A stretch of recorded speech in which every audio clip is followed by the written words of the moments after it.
Hi అండి. అందరూ బావున్నారా? గణేశుడు నవరాత్రులు జరుగుతున్నప్పుడు మేము బాలాపూర్ గణేశుడిని చూడ్డానికని వెళ్ళామండి.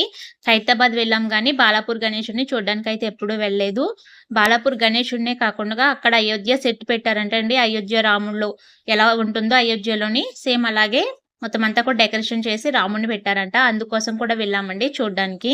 కానీ మేము వెళ్ళింది లాస్ట్ రోజైతే వెళ్ళామండి. అందుకని మేమెళ్ళేసరికే ఆ రామ మందిరం మొత్తం అదంతా కూడా తీసేసారండి. క క ఖాళీ గణేషుడిని చూసి దర్శనం చేసుకొనొచ్చామండి. దర్శనం కూడా చాలా బాగా జరిగింది. జనం బాగా ఎక్కువున్నారండి. చాలా ఫుల్లుగుంది రష్ అయితేని. అయినా గాని దర్శనం అయితే చాలా బాగా జరిగిందండి. 2 సార్లయితే దర్శనం చేసుకున్నాము. ఒకసారయితే ఇంకా గణేషుడిని చూస్తూ మంచిగా మొక్కుకుంటూ దండమయితే పెట్టుకున్నామండి. తర్వాత ఇంకా ఇలా వీడియో తీసుకున్నాను. మీరు కూడా దండం పెట్టుకోండి. ఈ గణేశుని ఆశీస్సులు అందరికీ ఉండాలి. అందరూ కూడా క్షేమంగా ఉండాలి, ఆరోగ్యంగా ఉండాలనైతే మనస్ఫూర్తిగా కోరుకుంటున్నానండి. ప్లీజ్ ఒక లైక్ చేయండి. నాకు సపోర్ట్